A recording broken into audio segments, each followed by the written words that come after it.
నమస్కారం. లైవ్ షోకి స్వాగతం. ఇక అతిథుల పరిచయం. శ్రీ కృష్ణరాజు గారు, సీనియర్ పాత్రికేయులు, ప్రముఖ విశ్లేషకులు. శ్రీ కారుమూరి వెంకటరెడ్డి గారు, వైఎస్ఆర్ కాంగ్రెస్ పార్టీ సంయుక్త కార్యదర్శి. ఆంధ్రప్రదేశ్ ముఖ్యమంత్రి శ్రీ చంద్రబాబు నాయుడు గారు సంచలనమైన ప్రకటన చేశారు. 5 ఏళ్ల తర్వాత మళ్ళీ స్వాతంత్రం వచ్చిందని చెప్తున్నాడు. అంతేకాకుండా వైసీపీ పాలనలో ప్రజలు స్వేచ్ఛ కోల్పోయారని అంటున్నారు. దాన్ని తిరిగి అందించేందుకు కట్టుబడి ఉన్నాము అంటున్నారు. నిజంగానే మళ్ళీ స్వతంత్రం వచ్చిందా, లేదా ఉన్న స్వతంత్రాన్ని తెలుగుదేశం హయాంలో చంద్రబాబు నాయకత్వంలో ఈ 2 నెలలుగా హరించి వేస్తున్నారా? దానికి ప్రత్యక్ష ఉదాహరణ ఐఏఎస్ ఐపీఎస్ల ఆత్మగౌరవంపై ఆటవిక దాడి అంటూ వచ్చిన వార్తకి ఆయన ఏం సమాధానం చెప్తారు?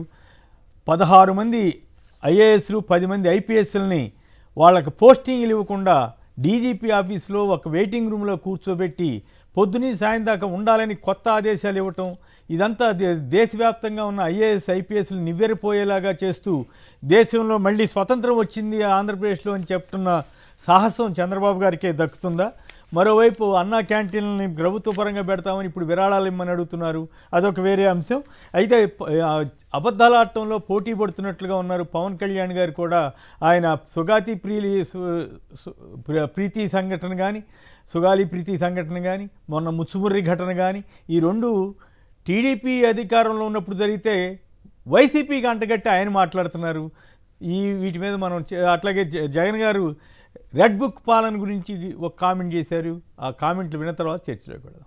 మన ఉమ్మడి కర్నూలు జిల్లాలో 10 ఏళ్ల పాపలు, ఇంకా పూర్తిగా 18 ఏళ్ళు రాని పిల్లలు, 14 ఏళ్ళు 13 ఏళ్ళ పిల్లలు ఏ విధంగా మనకి మానానికి భంగం కలిగించేలా ఎలా ప్రవర్తించారో మనందరికీ తెలుసు. 14 ఏళ్ళ సుగాలి ప్రీతికి స్కూల్కి వెళ్ళడానికి ఇంటికి వెళ్ళిన సుగాలి ప్రీతి తిరిగి ఇంటికి రాలేదు, శవమే తిరిగి వచ్చింది. ఎటు చూసినా గత ప్రభుత్వ కాలంలో లా అండ్ ఆర్డర్ చాలా బలహీనపడిపోయింది. గవర్నెన్స్ అన్నది పూర్తిగా ఎక్కడికి పోయిందో తెలియడంలో, లా అండ్ ఆర్డర్ అయితే నేను చెప్పాల్సిన పనుల రెడ్ బుక్ పాలన సాగుతూ ఉంది. గ్రామ స్థాయిలో కక్షలను ప్రోత్సహించకూడదు అన్నది పక్కన పెట్టేసి గ్రామ స్థాయిలో ప్రోత్సహిస్తూ మీరు చేసుకోండి, వెనకాల పోలీసులను మేము చూసుకుంటాము అని చెప్పి రెడ్ బుక్ పాలనతో ఈరోజు లా అండ్ ఆర్డర్ను పనంగా పెట్టి ఈరోజు పాలన సాగిస్తూ ఉన్నారు. దిశ యాప్ ఏమైందో ఎవరికి తెలియడంలా. ఇంతకుముందు ఏ అక్క చెల్లెమ్మ ఆపదలో ఉన్నా కూడా దిశ యాప్ ఫోన్లో బటన్ నొక్కితే చాలు 10 నిమిషాల్లో పోలీసు వాళ్ళు వచ్చి ఆ అక్క చెల్లెమ్మకు తోడుగా ఉండే పరిస్థితి నుంచి ఆ దిశ యాప్ ఈరోజు ఏమైందో కూడా అర్థం కావడం. అది పవన్ కళ్యాణ్ గారు కూడా పోటీపడి అబద్ధాలు ఆడుతున్నట్లుగా ఉంది. దానికి కౌంటర్గా జగన్ గారు చాలా స్పష్టమైనటువంటి రీతిలో సమాధానం ఇచ్చారు. నిజంగానే స్వతంత్రం వచ్చినట్లా పోయినట్లా? ఐఏఎస్ని దేశ చరిత్రలో ఎక్కడైనా సరే 26 మంది ఐఏఎస్ ఐపీఎస్ని పక్కన కూర్చోబెట్టారా? ఒక్క చంద్రబాబు గారి ప్రభుత్వ హయాంలోనే మొత్తం లోకేష్ గారి రెడ్ బుక్ ప్రకారమే వాళ్ళందరినీ పక్కన కూర్చోబెట్టి వాళ్ళ స్వాతంత్రాన్ని హరిస్తున్న చంద్రబాబు గారి ప్రభుత్వమా కాదా? దీనిపైన ముందుగా కృష్ణరాజు గారు మాట్లాడి, స్వతంత్రం వచ్చినట్లా పోయినట్లా గత 2 నెలలుగా సాగుతున్నటువంటి హింసాకాండ ఇవన్నీ చూసిన తర్వాత మీకేమనిపిస్తోంది? సార్, ముందుగా అందరికీ శుభోదయం అండి. నమస్కారం. వేమన గారు అనేక వందల సంవత్సరాల క్రితమే అద్భుతమైన పద్యం చెప్పారండి. అల్ప బుద్ధి గలవానికి అధికారం ఇచ్చిన దొడ్డవారి నెల్ల తొలగబొట్టు అని చెప్పి, అల్ప బుద్ధి గలవారు అధికారంలోకి వస్తే సమర్థులందరినీ కూడా వాళ్ళు వెళ్ళగొడతారు అనేది ఆ పద్యం యొక్క సారాంశం. ఇది ఎందుకు చెప్పాల్సి వచ్చిందంటే, ఈ రాష్ట్ర ప్రభుత్వం ఐఏఎస్లు ఐపీఎస్ల పట్ల అనుసరిస్తున్న వైఖరి ఎంత దారుణంగా ఉందంటే, వీరందరూ కూడా దాదాపు 11 మంది ఐఏఎస్లు 23 మంది ఐపీఎస్ అధికారులను దాదాపు 2 నెలలుగా జీతాలిస్తూ ఖాళీగా కూర్చోబెట్టారు. వారి పట్ల ఈ సమాజం అనుమానంతో చూసే విధంగా వ్యాఖ్యలు చేస్తున్నారు. ఇది అత్యంత శోచనీయమైంది. చంద్రబాబు నాయుడు గారు నిన్న జాతీయ జెండా ఆవిష్కరిస్తూ మరోసారి స్వాతంత్ర్యం వచ్చిందంటండి. ఇప్పుడు మన ఏపీకి నేనేమంటానంటే, ఆంధ్రప్రదేశ్ కు స్వాతంత్ర్యం రావటం కాదండి, మరోసారి అరాచక ఆటవిక పాలన ఆంధ్రప్రదేశ్ కు మళ్ళీ వచ్చింది. ఒక రాజకీయ పరిపాలన అంటే చంద్రబాబు నాయుడు గారు చెప్పిన ఒకసారి అంటాడు ఆయన, ఇది ఇది పొలిటికల్ అడ్మినిస్ట్రేషన్ అని చెప్పి అంటాడు ఆయన. పొలిటికల్ అడ్మినిస్ట్రేషన్ అంటే నాకు మొదలు నాకు అర్థం కాలేదు. పొలిటికల్ అడ్మినిస్ట్రేషన్ ఏంటంటే రాజకీయ అన్ని విభాగాల్లో అన్ని రంగాల్లో రాజకీయాలను చొప్పించి తమ దారికి తెచ్చుకోవడం, తమ రాజకీయ అవసరాలను అన్ని రంగాల వారి ద్వారా నెరవేర్చుకోవడం అనేది బహుశా అయి ఉంటుంది. ఫలితంగా ఏమైందంటే ఈ 2 నెలల్లో ఆంధ్రప్రదేశ్ లో ఆటవిక పరిస్థితులు నెలకొని ఉన్నాయి. ఆంధ్రప్రదేశ్ లో ఉన్న శాంతి భద్రతల పరిస్థితి అంటే క్షీణించిన పరిస్థితి భారతదేశంలో ఎక్కడా లేదు. ఏపీలో మాత్రమే నిత్యం హత్యలు, మానభంగాలు, దహనాలు, దాడులు, ఇది కాక ఇతరత్ర అరాచకాలు జరుగుతూనే ఉన్నాయి. ఇన్ని జరుగుతూ ఉంటుంటే ఆంధ్రప్రదేశ్ కు స్వాతంత్ర్యం రావడం ఏమిటండి? ఆంధ్రప్రదేశ్ మళ్ళీ ఆటవిక గతకాలం నాటి ఆటవిక పరిస్థితులను ఎదుర్కొంటోంది. కాబట్టి చంద్రబాబు నాయుడు గారు ఈ విషయంలో నాకు ఇంత అనుభవం ఉంది, నాకు అంత అనుభవం ఉందని చెప్పి చెబుతున్న వ్యక్తి, రాజకీయ పరిపాలన అందిస్తానని చెప్పిన వ్యక్తి, ఆయన తనయుడైతే ఒక రెడ్ బుక్ ను చూపించి బహిరంగంగానే ఎన్నికల్లో అందరినీ బెదిరించిన వైనాన్ని కూడా మనం మర్చిపోకూడదండి. ఆ రోజుల్లో రెడ్ బుక్ చూపిస్తే ఆయన అధికారులు చర్య తీసుకుంటామంటే ఈ అధికారుల సంఘం కూడా కంప్లైంట్ కూడా ఇచ్చారు. కానీ వారు దేనికి వెరవకుండా, ఆ రెడ్ బుక్ లో ఏముందో తెలియదు కానీ వెరవకుండా వారు ఇప్పటికీ కూడా అందరినీ అన్ని వర్గాల వారిని టెర్రరైజ్ చేసే ప్రయత్నంలో ఉన్నారు. కాబట్టి ఏంటంటే దీనికి సంబంధించి జాతీయ మానవ హక్కుల సంఘం లాంటి వారు ఇక్కడ ఈ అడగాలండి ఈ రాష్ట్ర ప్రభుత్వాన్ని, అసలు ఈ రెడ్ బుక్ అంటే ఏమిటి? లోకేష్ గారు మీరు బాధ్యత మంత్రిగా ఉన్నారు, మీరు అసలు రెడ్ బుక్ అంటే ఏమిటి? రెడ్ బుక్ లో ఏముంది? దానిని బహిర్గతపరచాలి, దాంట్లో ఏముందో తెలుసుకునే హక్కు ఆంధ్రప్రదేశ్ లో ప్రజలందరికీ ఉందని చెప్పి ప్రశ్నించవలసిన సమయం ఆసన్నమయ్యింది. నిజానికి అంటే ఆంధ్రప్రదేశ్ అనేది స్వాతంత్ర్యాన్ని ఇప్పుడు కోల్పోయినట్లుగా ఉందండి. చంద్రబాబు నాయుడు గారి పాలనలో ఆంధ్రప్రదేశ్ స్వాతంత్ర్యాన్ని కోల్పోయినట్లుగా ఉంది.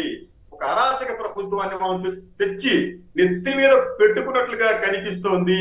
దానికి ఉదాహరణ శాంతి భద్రతలతో పాటు ఈ ఐఏఎస్ ఐపీఎస్ కి సంబంధించిన వారి వేధింపులు, వారి చిన్నపిల్లలాగా వారి పొద్దున్నే రావాలి, సంతకం పెట్టాలి, వెళ్ళేటప్పుడు కూడా సంతకం పెట్టాలని చెప్పి ఒక మెమో ఇవ్వటం అనేది అత్యంత హేయంగా దారుణంగా ఉంది. ఐఏఎస్ ఈ రోజు ఇటువంటి మెమో ఎవరిచ్చారో వారు కూడా ఐఏఎస్ అనే విషయాన్ని మర్చిపోతున్నారేమో. ఎందుకంటే అధికారులకు అడుగులకు మడుగులు తిరిగితే భవిష్యత్తులో వారి పరిస్థితి కూడా ఎట్లా ఉందో మరి ఊహించుకోవాలి మనం. రెండోది, నిన్న చంద్రబాబు నాయుడు గారు అన్నా క్యాంటీన్ కి సంబంధించి ఒక కీలకమైన ప్రకటన చేశారండి. మీకు ఇదంతా కూడా ప్రధానం అనుకున్నామంటే ఈ ప్రభుత్వ ఆధ్వర్యంలో జరిగే ఒక మంచి కార్యక్రమం అనుకుంటే ఆయన దానికి కూడా తన నిజ స్వరూపాన్ని వెల్లడించారు. ఆయన ఇది ప్రభుత్వ కార్యక్రమమే కాదు, ప్రజల దగ్గర నుంచి విరాళాలు ఇవ్వాలి, దానికని చెప్పి ఆయన బ్యాంక్ అకౌంట్లు కూడా ఉపయోగించాడు ఆయన. అంటే ప్రజల దగ్గర నుంచి విరాళం వస్తే మీరు చేయడం ఎందుకు? మేనిఫెస్టోలో ఏం పెట్టారు కృష్ణరాజు గారు? మేనిఫెస్టోలో విరాళాలు తీసుకుని చేస్తామని ఏమైనా పెట్టారా అన్నా క్యాంటీన్లు? అన్నా క్యాంటీన్లు తెలుస్తామని చెప్పారు కానీ ఎక్కడా కూడా వాళ్ళు విరాళాలు తీసుకోని చెప్పలేదు. విరాళాలు తీసుకుంటే ప్రభుత్వం చేయడం ఎందుకు?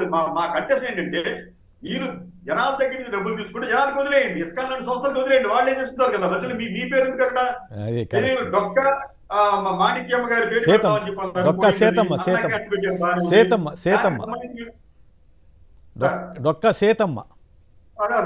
గారి పేరు పెడతామని చెప్పారు, అది పోయింది అక్కడ. అన్నా క్యాంటీన్ పేరు పెట్టారు, బాగానే ఉంది. పసుపు రంగు చేశారు కాదు, రంగుల మీద చంద్రబాబు గారు అంతకుముందు నోటికి వచ్చినట్టు తిట్టారు కదా, ఇప్పుడు ఆ మొత్తం అన్ని పసుపు రంగులే వేస్తున్నారు ఎక్కడ చూసినట్టు. చివరికి నేమ్ ప్లేట్లు కూడా పసుపు రంగులోనే ఉంటున్నాయట. అంటే ప్రజల డబ్బుతో రాజకీయం చేయాలనుకుంటున్నారు చంద్రబాబు నాయుడు గారు. ఇక్కడ అంశం ఏంటంటే సార్ నేను చెప్పేది ఏంటంటే మన పొరుగునే ఉన్న తమిళనాడులో అమ్మా క్యాంటీన్లు నిర్వహిస్తున్నారండి. అవన్నీ కూడా దాదాపు 4700 మంది ఈ స్వయం ఉపాధి విభాగంలో ఉన్న మహిళలంతా నిర్వహిస్తున్నారు. ఎక్కడా ఎటువంటి ఆరోపణలు లేవు. నిత్యం లక్షలాది మందికి వారు అన్ని ఆహారాలు శుభ్రంగా అందిస్తున్నారు. అట్లా చేయకుండా చేయాల్సింది పోయి మీరు డొనేషన్స్ ఇవ్వండి, మీరు నిర్వహిస్తామని చెప్పి చెప్తున్నారండి. ఇక్కడ మరో ముఖ్యమైన విషయం ఏంటంటే అన్నా క్యాంటీన్ అండ్ ఇస్కాన్ ఈ 2 సంస్థలకు సంబంధించి నిన్న మొన్న కొన్ని ప్రధానమైన పత్రికల్లో వచ్చిన అంశాలు, ముఖ్యమైన అంశాలు మీకు చెప్తాను సార్. అదేంటంటే ఇస్కాన్ అనే సంస్థ ఒక మత ప్రాతిపదికన ఏర్పడిన సంస్థ, అది అందరికీ తెలిసిందే. అది ఇస్కాన్ వారు ఇటువంటి ప్రసాదం, ఇటువంటి అన్నదానం చేసినప్పటికీ కూడా దాన్ని ప్రసాదంగా భావిస్తారు. ముందు దేవుడికి దాన్ని నైవేద్యంగా పెట్టి మిగతా వారికి ఇస్తారు. ఇది ఇస్కాన్ సాంప్రదాయం. అది ఇక్కడ ఏం జరుగుతుందంటే మీకు కర్ణాటక వచ్చినప్పటికీ అక్కడ లింగాయతులు ఏమన్నారంటే ఇస్కాన్ పెట్టే ఈ ప్రసాదాన్ని కానీ అన్నదాన్ని కానీ మీరు స్వీకరించము, ఎందుకంటే అది ఒక మత ప్రాతిపదికన చేస్తున్న కార్యక్రమం అని చెప్తున్నారు. లింగాయతులు కూడా హిందూ ధర్మాన్ని వ్యతిరేకిస్తున్నారు, హిందూ ధర్మం భావించడానికి. ఇది మరొక అంశం ఏంటంటే అక్కడ మీకు కర్ణాటకలో మీకు ఒక సామాజిక కార్యకర్త అండి, అలాగే ఆయన ఫుడ్ రీసెర్చ్ డాక్టర్, ఆయన పేరు సెల్వియా కర్పగం.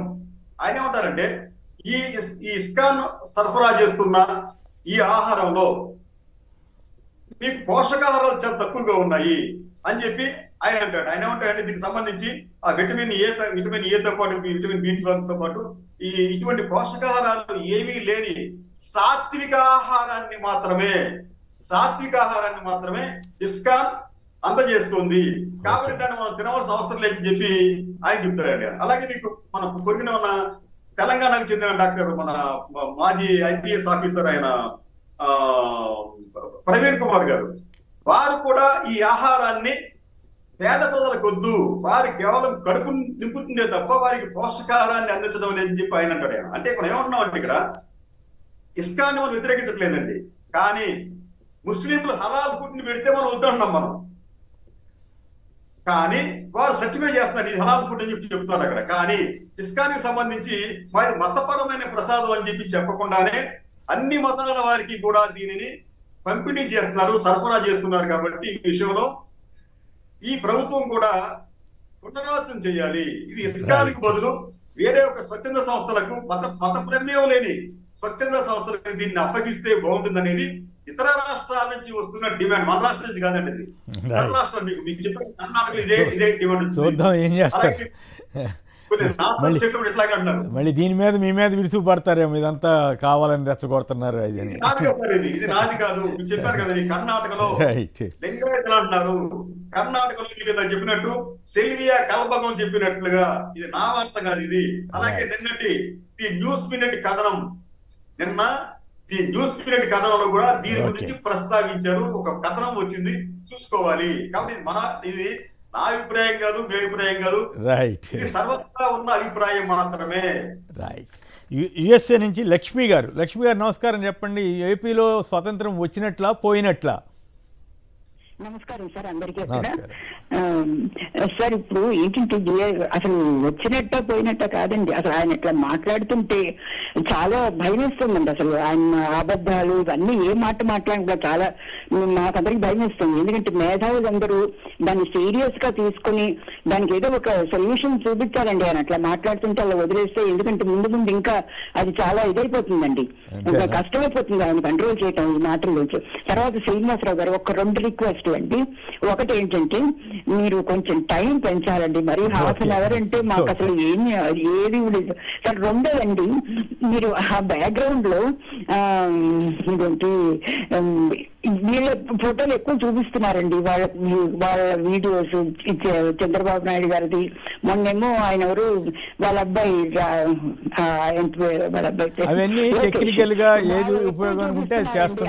మాకు అసలు ఇంట్రెస్ట్ లేదండి వాళ్ళని చూడాలని. అసలు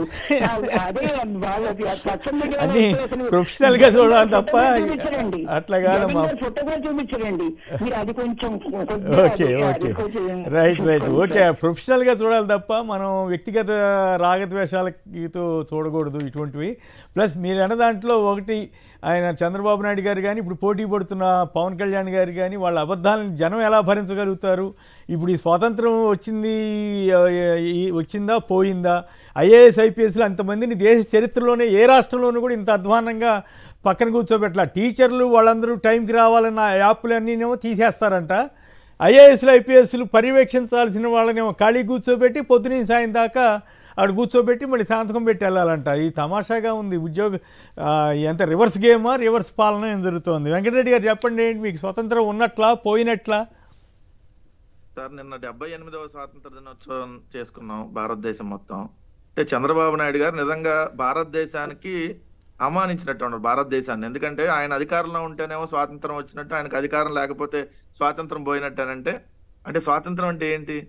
మనం భారతదేశానికి స్వాతంత్రం తెచ్చుకున్నాం, రాష్ట్రాలకు స్వాతంత్రాలు ఏముంటుంది? మనం భారతదేశానికి స్వాతంత్రం తెచ్చుకొని 78వ సంవత్సర స్వాతంత్ర వేడుకలు జరుపుకుంటా ఉంటే ఆయన స్వాతంత్రం పోయింది, మళ్ళీ ఇప్పుడు కొత్తగా స్వాతంత్రం వచ్చింది అంటే ఆయన అధికారంలో ఉన్నప్పుడు స్వాతంత్రం ఉన్నట్టు అనమాట. ఆయన అధికారంలో లేకపోతే స్వాతంత్రం పోయినట్టు ఈ రాష్ట్ర ప్రజలందరికీ. అంటే ఇంకా పిచ్చి పీక్ స్టేజ్కి వెళ్ళి ఏది పడితే అది మాట్లాడుతున్నట్టుగా కనపడతా ఉంది. ఇప్పుడు ఐఏఎస్ లేదా ఐఏఎస్ అధికారులు, ఐపీఎస్ అధికారులు ఏమో సార్, సామాన్య ప్రజానికం నుంచి అఖిల భారత సర్వీస్ అధికారుల దాకా ఎవరిని వదలకుండా దాడులు చేయటం, లేకపోతే అవమానాలకు గురి చేయటం, అవహేళనకు గురి చేయటం, లేదంటే వాళ్ళని రకరకాలుగా టార్చర్ పెట్టడం, వేధించటం, ఇవన్నీ జరుగుతూ ఉంటే నిజంగా ప్రజానికానికి స్వాతంత్రం పోయినట్టు. ఆంధ్రప్రదేశ్ రాష్ట్రంలో ఉన్నటువంటి 5 కోట్ల మంది ఆంధ్రప్రదేశ్ రాష్ట్ర ప్రజల్లో ఈరోజు తెలుగుదేశం పార్టీ కార్యకర్తల్లో కూడా అనుకుంటున్నటువంటి పరిస్థితి ఏంటో, అధికారం వస్తే ఈ విధమైనటువంటి దాడులు చేస్తున్నారు అని చెప్పి కొంతమంది నిజంగా గ్రామీణ స్థాయిలో కూడా అందరూ చేయట్లేదు సార్ దాడులు. కొన్ని చోట్ల జరుగుతున్నటువంటి దగ్గర జరుగుతా ఉన్నాయి, కొన్ని చోట్ల ఎక్కడైతే లేవో అక్కడ వాళ్ళందరూ అనుకుంటున్నటువంటి పరిస్థితి. సో అంటే స్వాతంత్రం నిజంగా రాష్ట్ర ప్రజానికానికి స్వాతంత్రం వచ్చినటువంటి స్వాతంత్రాన్ని హరించినట్టుగా ఈరోజు మనం భావించాలి. లేకపోతే ఏంటి సార్, 10 మంది ఐఏఎస్లు, 23 మంది ఐపీఎస్ అధికారులని రౌడీ షీటర్ల కంటే దారుణంగా ట్రీట్ చేస్తుంది ఆంధ్రప్రదేశ్ రాష్ట్ర ప్రభుత్వం. ఒక రౌడీ షీటరు పొద్దున వచ్చి సంతకం పెట్టి మళ్ళీ సాయంత్రం వెళ్ళేటప్పుడు సంతకం పెట్టి వెళ్ళాలి, పొద్దున సాయంత్రం దాకా పోలీస్ స్టేషన్ లో కూర్చోవాలన్నట్టుగా డీజీపీ ఆఫీస్ లో కూర్చోవాలని అంటే ఏంటి? అంటే ఓ రౌడీ షీటర్ లాగా మీరు ఐఏఎస్ ఐపీఎస్ ట్రీట్ చేస్తున్నారా? వాళ్ళని కూడా ఈ విధంగా ట్రీట్ చేయరు సార్, అంతకంటే దారుణంగా ట్రీట్ చేస్తా ఉన్నారు. సో ఈ రోజు సామాన్య ప్రజానికం నుంచి మొత్తం అన్ని రకాల వర్గాల ప్రజల స్వాతంత్రాన్ని చంద్రబాబు నాయుడు గారి ప్రభుత్వం ఈ 2 నెలలుగా హరించింది. అదే విధానాన్ని కొనసాగిస్తామని చెప్పి మరొకసారి స్వాతంత్ర దినోత్సవం సందర్భంగా చంద్రబాబు నాయుడు గారు చెప్పకనే చెప్తా ఉన్నారు. ఇది నిజంగా ఆటవిక రాజ్యం సార్. రాబందులో పరిపాలన కూడా ఈ విధంగా ఉంది, రాబందులో రాజ్యం అంటాం కదా, అంతకంటే దారుణంగా పరిపాలిస్తా ఉన్నారు చంద్రబాబు నాయుడు గారు ఈ 2 నెలల్లో మనం చూసాం. దాని తర్వాత ఇంకొక అంశం వచ్చేటప్పటికి అన్నా క్యాంటీన్ల అంశం. అన్నా క్యాంటీన్ సార్, ఇప్పుడు పేదవాడికి ఇంటింటికి వెళ్ళి రేషన్ అందిస్తే పేదవాడు వండుకుంటాడు, శుభ్రంగా 3 పూట్ల వాళ్ళు వండుకొని తింటారు ఇంట్లో అన్నది మనం జరుగుతున్నటువంటి అంశం. ఎక్కడో ఒక క్యాంటీన్ పెడతాం, మీరు ఆ నియోజకవర్గం మొత్తం వచ్చి అక్కడ తినండి అంటే ఎవరు వచ్చి తినాలి? దాన్ని మళ్ళీ అన్నా క్యాంటీన్లు ఏమో మీరు టెండర్లు ఇచ్చామని చెప్తారు, హరే రామ సంస్థకి వరకు, మళ్ళీ ఇప్పుడు చందాలు వసూలు చేస్తామని అంటారు. మీ ఎవరన్నా చావైనా అక్కడంట బోర్డు పెడతారంట, ఈరోజు దాత పలానా వాళ్ళు చనిపోయారు, వాళ్ళు అందుకని డొనేషన్ ఇచ్చారు, వచ్చి మీరు చావు భోజనం తినేళ్ళండి. లేదంటే పలానా పుట్టినరోజు పెట్టుకొని పలానా పుట్టినరోజు పలానా వాళ్ళు వాళ్ళ స్పాన్సర్ చేస్తున్నారు, మీరు వచ్చి ఫ్రీగా తినేళ్ళండి. ఇది ప్రభుత్వం పెడుతున్నట్ట లేదంటే వాళ్ళు పెడుతున్నట్ట? ఎవరో చావు భోజనమో లేదంటే పెళ్లి భోజనమో లేదంటే మీరు అన్నట్టుగా పుట్టినరోజు భోజనాలకో వాళ్ళు ఎవరో పెట్టింది మనం వెళ్ళి ఫ్రీగా అక్కడ పిలవని పేరెంటానికి మనం వెళ్ళి తింటారు కదా కొంతమంది, ఆ విధంగా మీరు వచ్చి తినండి అని చెప్పి ప్రజలను చెప్తా ఉన్నారు. ఇది నిజంగా ప్రజలను అవమానించడమే కదా. నిజంగా మీరు ప్రభుత్వం తరపున పెట్టాలి అని అనుకుంటే అది మీరు ప్రభుత్వం తరపున మీరు పెట్టండి, అంతే తప్ప ఎవరో మీరు వచ్చి ఇదిగో పలానా చావా ఇక్కడికి వచ్చి ఎంతమందికి పెడతారు, ఇక్కడ మీకు పలానా బోర్డు మీద రాస్తాం, ఇవాళ పలానా వాళ్ళు చనిపోయారు, ఇవాళ వాళ్ళ పెదకర్మ సందర్భంగా మీకు భోజనం పెడుతున్నాం, లేదంటే పలానా వాళ్ళ పుట్టినరోజు సందర్భంగా మీకు భోజనం పెడతాం, వచ్చి తినిపోండి. ఏది రోడ్ల మీద పోయే పలానా వాళ్ళ సందర్భంగా వచ్చి తినిపోండి అంటే మరి వాళ్ళని అవమానించినట్టే కదా. నిజంగా మీరు ప్రభుత్వం తరపున పెడితే అది ప్రభుత్వం తరపున పెట్టాలి, ఇట్లాంటి చేయకూడదు. ఇంకొక అంశం స్పష్టంగా నిన్న పవన్ కళ్యాణ్ గారు మీరు వీడియోలో ప్లే చేశారు సార్, ఎంత దారుణం అంటే అసలు ఎప్పుడు జరిగింది సుగాలి ప్రీతి అంశం? 2017 ఆగస్టు 19. విచిత్రం ఏంటంటే ఈయన అప్పుడు చంద్రబాబు నాయుడు గారికి మద్దతుగా ఉన్నాడు, అప్పుడు విడిపోలా. 2018లో ఈయన విడిపోయింది. 2017 ఆగస్టు 19 కర్నూలు జిల్లాలో కట్టమంచి రామలింగారెడ్డి రెసిడెన్షియల్ స్కూల్లో ఏదైతే సుగాలి ప్రీతి ఇన్సిడెంట్ జరిగిందో ఆ జరిగినటువంటి సందర్భంలో పవన్ కళ్యాణ్ గారు, బీజేపీ, తెలుగుదేశం 3 కలిసి ఉన్నాయి సార్. ఇప్పుడున్న కూటమి కలిసి ఉంది. అప్పుడు జరిగినటువంటి ఇన్సిడెంట్ మరి 2017లో జరిగితే 19 దాకా వాళ్ళు 2 ఏళ్ళు అధికారంలో ఉన్నారు కదా. మరి 2 ఏళ్ళు అధికారంలో ఉన్నప్పుడు అక్కడ మరి నిజంగా న్యాయం చేయమని చెప్పి ఆ రోజు మాట్లాడినటువంటి వ్యక్తి సిబిఐకి మేము రాగానే ఇచ్చాం సార్. ఎప్పుడు 2020లోనే మేము సిబిఐకి అప్పచెప్పాం. 2020లో మేము సిబిఐకి అప్పచెప్తే సిబిఐ రాలేదు. దానికి మేము కాదు కదా బాధ్యులు. మరి ఈ రోజు వాళ్ళు కేంద్ర ప్రభుత్వంలో ఉన్నారు కదా, మరి సిబిఐని త్వరితగతిన తెచ్చి విచారణ చేయండి, లేదంటే మీరే అధికారంలో ఉన్నారు కదా. ఎవరైతే ఆ కట్టమంచి రామలింగారెడ్డి రెసిడెన్షియల్ స్కూల్లో జరిగిన దాంట్లో అలా వాళ్ళ పిల్లలిద్దరిని అంతకుముందు అరెస్ట్ చేశారు, బెయిల్ ఏదో వచ్చింది, మరి న్యాయం జరిగేలాగా చేయండి. మీరు ఇప్పుడు చేయకుండా మొన్న జరిగినటువంటి ఇన్సిడెంట్ సార్, మచ్చుమరిలో మొన్న ఎప్పుడు జూలై 7వ తారీఖు జరిగింది. ఏది పవన్ కళ్యాణ్ గారు ఉప ముఖ్యమంత్రిగా ఉన్నటువంటి టైంలోనే, అంటే ప్రజెంట్ జూలై 7వ తారీఖు జరిగితే ఈరోజు ఆగస్టు 16 సార్, ఇప్పటి వరకు బాలిక శవం కూడా దొరకల. కానీ దాన్ని కూడా జగన్మోహన్ రెడ్డి గారి ప్రభుత్వంలో జరిగినట్టుగా అబద్ధాలని, మరి అసలు రాసిచ్చే వాళ్ళని ఎట్లా రాసిస్తున్నారో అర్థం కావట్లేదు. అంటే వీళ్ళని బకరాలు చేయడానికి, బఫూన్లు చేయడానికి రాసిస్తున్నట్టుంది స్క్రిప్ట్. ఎందుకంటే అవన్నీ చూసి చదువుతున్నాడు. అవన్నీ చూసి చదువుతుంటే ఆ రాసిచ్చిన వాళ్ళు ఇదిగో పవన్ కళ్యాణ్ వీళ్ళందరినీ ఈ విధంగా చేయడానికి రాసిస్తున్నట్టుగా ఉంది. కనీసం గత ప్రభుత్వంలో లా అండ్ ఆర్డర్ ఫెయిల్ అయిందని చెబుతున్నాడు. ఈ 2 నెలల్లో జరిగినటువంటి హింసాకాండం మీద మాత్రం నోరు విప్పట్లేదు ఆయన. సార్ ఈయన చెప్పులు తీసుకొని అంతాం, పేకలు బిసికి చంపేస్తాం, ఎమ్మెల్యే నా డాషుల్లారా అని పిలిస్తేనే అని రెచ్చగొట్టేటటువంటి వ్యాఖ్యానాలు చేసి, ఎమ్మెల్యేలు మీ తోలు తీస్తా, మీ తిత్తి తీస్తా, మీ ఇంటికి వచ్చి కొడతా అంటేనే ఎక్కడా కూడా వైఎస్ఆర్ కాంగ్రెస్ పార్టీ కానీ ప్రభుత్వం కానీ ఎక్కడా కూడా రియాక్ట్ అవ్వలేదు. పానిండాలు వాక్కుంటారులని వదిలేసింది. ఈవెన్ జగన్మోహన్ రెడ్డి గారి మీద చంద్రబాబు నాయుడు గారు ఏ విధమైనటువంటి వ్యాఖ్యానాలు చేశాడు చూసాడు. రాళ్ళు తీసుకొని కొట్టండి, ఏది తీసుకొని అది తీసుకొని చేయండి, చచ్చిపోతే ఏమన్నా అయిద్దా అని మాట్లాడినా కూడా ఎక్కడ రియాక్ట్ వాళ్ళు మాట్లాడతారు, అలా రెచ్చగొట్టండి వదిలేసాం. నిజంగా శాంతి భద్రతలు నిజంగా మేము ఆ రోజు ఏదైనా అటాకింగ్ ఇంకోటి చేస్తే అప్పుడు కదా శాంతి భద్రతలు ఫెయిల్ అయినాయి అని చెప్పాల్సింది. వాళ్ళంతా కాదు, చంద్రబాబు గారు పవన్ కళ్యాణ్ గారు అంత స్వాతంత్రాన్ని అనుభవించి ఈ 5 ఏళ్ళు స్వాతంత్రం లేదని చెబుతున్నారు. అది విశేషం సార్. బండి మీదకి కూర్చొని వెళ్ళాడు, మీకు గుర్తుందో లేదో. అప్పుడు ఇప్పటంలో రోడ్లు వేస్తే ఇప్పుడు బ్రహ్మాండంగా ఉంది. అదే ఇప్పటం దగ్గర పవన్ కళ్యాణ్ గారు వెళ్ళి చూసిరండి. ఆ రోజు మీరు వ్యతిరేకించారు కదా. అదే ఇప్పటం దగ్గర మీరు వెహికల్ మీద ఎక్కి నానా యాగి చేస్తే అంత స్వాతంత్రం ఇచ్చాం మేము. అంత స్వాతంత్రం ఇస్తే ఈ రోజు మీరు ఉన్నటువంటి ఆ స్వాతంత్రాన్ని హరిస్తా ఎక్కడ పడితే అక్కడ సార్. నిజంగా ఆ రెడ్ బుక్ అనేది ఏందో అర్థం కావట్లేదు. కానీ ఆ రెడ్ బుక్ లో గ్రామ స్థాయి నుంచి రాశారంట. గ్రామ స్థాయి నుంచి అధికారుల పేర్లు, అంటే విఆర్ఓలు, లేదంటే సర్పంచులు, లేదంటే మీరు అన్నట్టుగా వైఎస్ఆర్ కాంగ్రెస్ పార్టీ నాయకులు, అట్లా మండల స్థాయి, జిల్లా స్థాయి, ఎవరికి వాళ్ళు సొంత రెడ్ బుక్లు పెట్టుకున్నారేమో. లోకేష్ దో పక్కన ఉంటే ఎవరి దాళ్ళు సొంతంగా పెట్టుకుని అదే స్వాతంత్రం, ఆ రెడ్ బుక్ ఉంటేనే స్వాతంత్రం ఉన్నట్టుగా చంద్రబాబు గారు ఫీల్ అవుతున్నారేమో.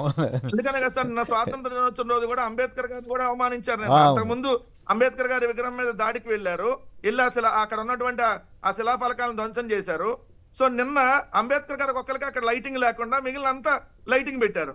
అంటే మాకు అంబేద్కర్ గారి రాజ్యాంగంతో పని లేదు, మాకు లోకేష్ రెడ్ బుక్ రాజ్యాంగం ఉంది, అంబేద్కర్ ఎవరని అడుగుతుంది డైరెక్ట్ గా ఈ ప్రభుత్వం. ఎందుకంటే ఇంకేం కావాలి? దయచేసి మేధావులు స్పందించండి.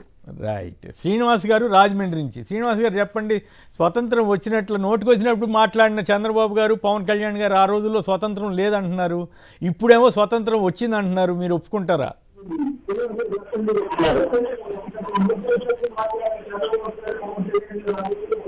మీరు టీవీ వింటూ మాట్లాడుతున్నట్టున్నారు మిత్రమా, టీవీ కట్టేసి మాట్లాడినా. హలో, మాట్లాడండి. రైట్. కృష్ణరాజు గారు చెప్పండి, పవన్ కళ్యాణ్ గారు కూడా ఇట్లాంటి అబద్ధాల్లో పోటీ పట్టడం ఏంటి, గోలేంది, రాష్ట్రంలో శాంతి భద్రత లేవని చెప్పడం ఏంటి, ఆ రోజుల్లో లేవంటున్నాడు, ఈ రోజుల్లో వచ్చిందో రాలేదు, ఇంతవరకు నోరు విప్పట్లేదు ఆయన ఎందుకు ఇంతగా లొంగుబాటు ధోరణిలో ఉన్నాడు ఆయన? పవన్ కళ్యాణ్ గారు సినిమాల్లో హీరో గాని, సినిమాల్లో ఆదర్శ పురుషుడు గాని, నిజ జీవితంలో ఎందుకుంటాడంటే ఆయన సాధారణ, అత్యంత సాధారణమైన రాజకీయ నాయకుడు. మీకు పవన్ కళ్యాణ్ గారు ఎన్నిసార్లు యూటర్న్ తీసుకోలేదు. అసలు ఆయన వచ్చింది దాన్ని ప్రశ్నిస్తానని చెప్పి వచ్చాడు, చంద్రబాబు నాయుడు వ్యతిరేకించాడు, మోడీ గారిని వ్యతిరేకించాడు, వాళ్ళని నానా మాట్లాడాడు. ఆయన తిరిగి మళ్ళీ వాళ్ళతోనే చేతులకు వెళ్ళిపోయాడు. కాబట్టి అంటే పవన్ కళ్యాణ్ గారు అనే వ్యక్తి ఒక ప్రత్యేకమైన వ్యక్తి కాదు. పవన్ కళ్యాణ్ కూడా ఒక సాదాసీదా రాజకీయ నాయకుడు మాత్రమే. ఆయన అబద్ధాలు చెప్పడంలో ఆయన కూడా ఆరితేరారు. రెండోది, ఈ రోజున ఆంధ్రప్రదేశ్ లో జరుగుతున్న అరాచకాలకు సంబంధించి ఇప్పటి వరకు కూడా ఆయన నోరు మెదపలేదు, ఒక్క కామెంట్ చేయలేదు. గతంలో మాత్రం ఆయన క్యాడర్ ని రెచ్చగొట్టి వదిలేశారు. ఫలితంగానే తెలుగుదేశం పార్టీ అలాగే ఈ జనసేన క్యాడర్ ఈ గత 2 నెలలుగా ఆంధ్రప్రదేశ్ లో అరాచకాలను సృష్టించింది. అనేక చోట్ల శిలాఫలకాలను ధ్వంసం చేశారు, దాడులు చేశారు. దీనికి సంబంధించి పవన్ కళ్యాణ్ గారు మౌనంగానే ఉన్నాడు తప్ప, సాధారణ రాజకీయ నాయకుల్లో ఉన్నాడు తప్ప దీని మీద కూడా స్పందించి ఉంటే ఆయన ఉన్న ప్రత్యేకత మనకు తెలిసేది. అక్కడ స్పందించడం మానివేశాడు, ఆయన ప్రశ్నించడం మానివేశాడు. పవన్ కళ్యాణ్ అనే వ్యక్తి నేను ఒక సినిమా నటుడే కానీ గొప్ప రాజకీయ నాయకుడిని అయితే కాదు అని చెప్పి ఆయన మరోసారి నిరూపించుకున్నాడు. ఓకే, వెంకటరెడ్డి గారు చెప్పండి, క్లోజ్ చేద్దాం. కృష్ణరాజు గారు ఇందాక అన్న దాన్ని కంటిన్యూ. పవన్ కళ్యాణ్ గారు తన జనసేనకు సంబంధించినటువంటి ఆ యువకుల్ని కడ్రాయర్ మీద పోలీస్ స్టేషన్ లో నిలబెడితేనే ప్రశ్నించలేదు సార్, ఇంకేం ప్రశ్నిస్తాడు జనాలు? వాళ్ళ సొంత పార్టీ వాళ్ళని చేస్తేనే ప్రశ్నించలేదా? కృష్ణరాజు అని అన్నట్టు ఆయన ప్రతి అంశం మీద కాదు, జనసేనల్ని ఎవరైతే ఒక మంత్రి వెహికల్ ని అడ్డుకొని ఇదిగో మాకు పలానా ప్రాబ్లం ఉందని చెప్పి నిరసన వ్యక్తం చేయడానికి అని వెళ్తే వాళ్ళని కడ్రాయర్ మీద నిలబెట్టి ఆ ఫోటోలు బయట రిలీజ్ చేశారు సోషల్ మీడియాలో. అవును, అంటే ప్రస్తుతానికి పవన్ కళ్యాణ్ గారు పదవే పరమానంగా ఫీల్ అవుతున్నాడేమో. మళ్ళీ ఒక స్టేట్మెంట్ కూడా ఇచ్చారు సార్, మీరు ఈ ప్రభుత్వాన్ని ఎవరైనా ప్రశ్నిస్తే జనసేన నుంచి సస్పెండ్ చేస్తా అని చెప్పాడు. ఇంకా అట్లా ఏం ప్రశ్న. ఏదేమైనా చంద్రబాబు నాయుడు గారు ఆత్మవిమర్శ చేసుకోవాలి. గతంలో తను ఉన్నటువంటి 14 ఏళ్లలో ఎప్పుడైనా 26 మంది, దాదాపు 25 IPS ఇంతమందిని ఇలా వేధించడం కానీ, అట్లా డీజీపీ ఆఫీసులో కూర్చోబెట్టి సంతకాలు పెట్టాలని టీచర్లు వాళ్ళు ఎవరునేమో పని చేయక్కర్లేదు, వాళ్ళ ఇష్టం ఎప్పుడైనా రావచ్చు ఎప్పుడైనా వెళ్ళొచ్చు అన్నట్టు యాప్లన్నీ తీసేస్తారంట. IAS IPSలకు మాత్రం పని లేకుండా, పని ఇవ్వకుండా ఈ రకంగా వేధిస్తారట. ఏమిటి అయ్యా స్వతంత్రం అంటే ఇది కాదు చంద్రబాబు నాయుడు గారు. నిజంగా ఆంధ్రప్రదేశ్ ప్రజల మీద హింసాకాండ, దమనకాండ మీరు ఆపగలిగితే అది స్వేచ్ఛనిచ్చినట్లు. గత ప్రభుత్వ హయాంలో ఎక్కడ జరిగినాయి ఇన్ని గొడవలు ఎప్పుడైనా జరిగినాయా? ఎక్కడైనా ఒక్క చిన్న ఘర్షణ జరిగితే ఇంకేముందని రాసినటువంటి ఈనాడు, ఆంధ్రజ్యోతి ఇప్పుడు ఎంత ఘోరంగా జరుగుతున్నా కూడా అసలు ఒక్క ముక్క రాయట్లేదు. అది ఆంధ్రప్రదేశ్ ప్రజలకు స్వాతంత్రం కోల్పోవడం అంటే, స్వేచ్ఛ కోల్పోవడం అంటే దురదృష్టం. రైట్, కృష్ణరాజు గారు అలాగే వెంకటరెడ్డి గారు అందరికి కూడా ధన్యవాదాలు. ఇది నేటి చర్చా కార్యక్రమం. నమస్కారం.